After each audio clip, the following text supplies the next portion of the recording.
അഫ്ഗാനിസ്ഥാൻ വീണ്ടും താലിബാന്റെ പിടിയിലായതോടെ അവിടുത്തെ സ്ത്രീകളുടെ ജീവിതം ഇരുളടഞ്ഞ ഒരു കാലഘട്ടത്തിലേക്ക് തിരിഞ്ഞു നടന്നു. 1996 മുതൽ 2001 വരെ നീണ്ട അവരുടെ ആദ്യ ഭരണത്തിൽ സ്ത്രീകൾക്ക് മേൽ അടിച്ചേൽപ്പിച്ച കടുത്ത നിയന്ത്രണങ്ങൾ ഭേദപ്പെട്ട രൂപത്തിൽ തിരികെ വരുമെന്ന് ലോകം ഭയപ്പെട്ടിരുന്നു.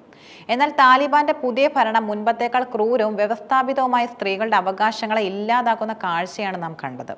ഇതിൽ ഏറ്റവും പ്രധാനപ്പെട്ടത് വിദ്യാഭ്യാസ അവകാശങ്ങൾ നിഷേധിക്കുന്നതിലൂടെ സ്ത്രീകളെ സമൂഹത്തിന്റെ എല്ലാ മേഖലകളിൽ നിന്നും പൂർണ്ണമായും ഒഴിവാക്കാനുള്ള താലിബാന്റെ ശ്രമമാണ്. പുതിയ ഭരണകൂടം അധികാരത്തിൽ വന്നതിന് പിന്നാലെ ആദ്യം ചെയ്ത കാര്യങ്ങളിലൊന്ന് പെൺകുട്ടികളുടെയും സ്ത്രീകളുടെയും വിദ്യാഭ്യാസം നിഷേധിക്കുക എന്നതായിരുന്നു. സെക്കൻഡറി സ്കൂളുകളിൽ നിന്നും സർവകലാശാലകളിൽ നിന്നും പെൺകുട്ടികളെയും സ്ത്രീകളെയും വിലക്കിക്കൊണ്ട് താലിബാൻ ഭരണകൂടം ഔദ്യോഗിക ഉത്തരവിറക്കി. ഇത് സ്ത്രീകളെ സമൂഹത്തിൽ നിന്നും ഒറ്റപ്പെടുത്താനും അവരുടെ സ്വയം പര്യാപ്തത ഇല്ലാതാക്കാനും ലക്ഷ്യമിട്ടുള്ള ഒരു ബോധപൂർവമായ നീക്കമായിരുന്നു. ഒരു രാഷ്ട്രത്തിന്റെ ഭാവി അതിന്റെ യുവതലമുറയുടെ വിദ്യാഭ്യാസത്തെ ആശ്രയിച്ചിരിക്കുന്നു.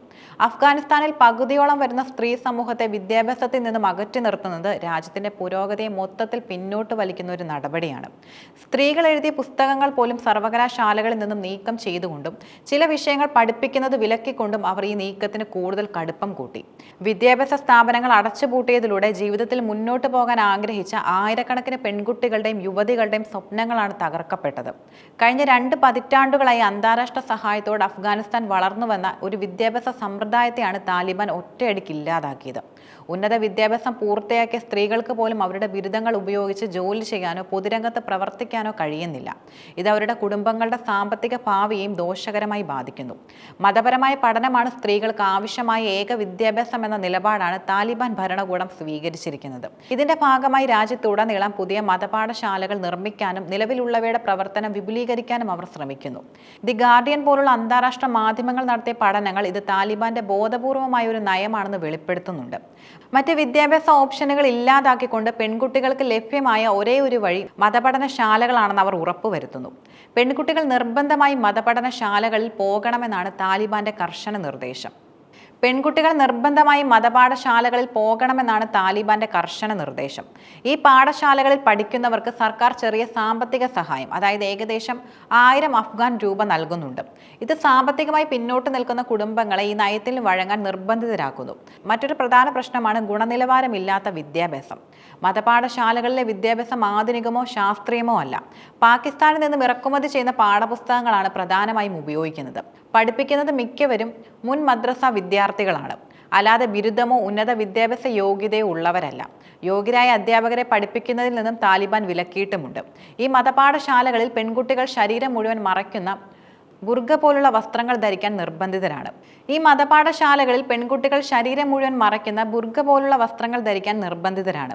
ഇത് അവരുടെ സ്വാതന്ത്ര്യം വീണ്ടും പരിമിതപ്പെടുത്തുന്നു. ഇത് വെറും ഒരു വിദ്യാഭ്യാസ പരിഷ്കരണമല്ല, മറിച്ച് സ്ത്രീകളെ ഒരു നിശ്ചിത മതപരമായ ചട്ടക്കൂടിലേക്ക് ഒതുക്കി അവരുടെ ചിന്തകളെയും ലോകവീക്ഷണത്തെയും നിയന്ത്രിക്കാനുള്ള താലിബാന്റെ തന്ത്രമാണ്. മതപരമായ കാര്യങ്ങൾ പഠിപ്പിക്കുമ്പോൾ തന്നെ അവരെ ആധുനിക ലോകത്തിൽ നിന്ന് പൂർണ്ണമായും ഒറ്റപ്പെടുത്താൻ ഇത് സഹായിക്കുന്നു. ശാസ്ത്രം, കണക്ക്, സാഹിത്യം, കല തുടങ്ങിയ വിഷയങ്ങളിൽ നിന്ന് അകറ്റി നിർത്തിക്കൊണ്ട് വിദ്യാസമ്പന്നമായ ഒരു സ്ത്രീ സമൂഹത്തെ രൂപപ്പെടുത്താനുള്ള സാധ്യതയാണ് ഇല്ലാതാക്കുന്നത്. വിദ്യാഭ്യാസത്തിന്റെ നിഷേധം സ്ത്രീകൾക്ക് മേലുള്ള താലിബാന്റെ നിയന്ത്രണങ്ങളുടെ ഒരു ഭാഗം മാത്രമാണ്. ഇതിനു പുറമെ നിരവധി മനുഷ്യാവകാശ ലംഘനങ്ങളാണ് അവർ നേരിടുന്നത്. സ്ത്രീകൾക്ക് പൊതുവിടങ്ങളിൽ ജോലി ചെയ്യുന്നതിന് വിലക്ക് ഏർപ്പെടുത്തി.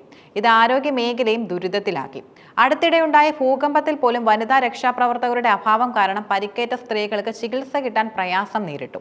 അന്യപുരുഷന്മാർക്ക് സ്ത്രീകളെ സ്പർശിക്കാൻ പാടില്ല എന്ന നിയമം കാരണം പലരും ജീവൻ നഷ്ടപ്പെട്ട അവസ്ഥയും ഉണ്ടായി. പുരുഷനായ ഒരു ബന്ധുവിന്റെ കൂടെയല്ലാതെ സ്ത്രീകൾക്ക് ദൂരയാത്ര ചെയ്യാൻ അനുവാദമില്ല. ഇത് അവരുടെ സഞ്ചാര സ്വാതന്ത്ര്യം പൂർണ്ണമായും ഇല്ലാതാക്കുന്നു. ശരീഅത്ത് നിയമം ലംഘിക്കുന്ന സ്ത്രീകൾക്ക് ക്രൂരമായ ശിക്ഷകളാണ് ലഭിക്കുന്നത്. പരസ്യമായി അടിക്കുകയും കല്ലെറിയുകയും ചെയ്യുന്നത് പതിവാണ്.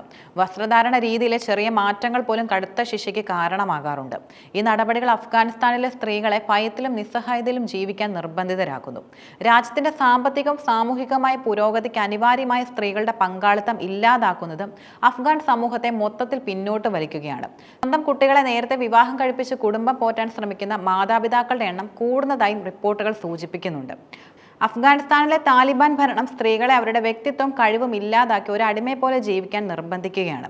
വിദ്യാഭ്യാസം എന്ന അടിസ്ഥാന അവകാശം നിഷേധിക്കുന്നത് ഒരു സമൂഹം എന്ന നിലയിൽ അഫ്ഗാനിസ്ഥാൻ നേരിടുന്ന ഏറ്റവും വലിയ തിരിച്ചടിയാണ്. ഈ പ്രതിസന്ധിക്ക് അന്താരാഷ്ട്ര സമൂഹം നൽകുന്ന പിന്തുണയും വളരെ നിർണായകമാണ്. സ്ത്രീകൾക്ക് അവരുടെ അവകാശങ്ങൾ തിരികെ ലഭിക്കുന്നതിനും അന്തസ്സുള്ള ജീവിതം നയിക്കുന്നതിനും ലോകം ഒരുമിച്ച് നിൽക്കേണ്ടതും അനിവാര്യമാണ്.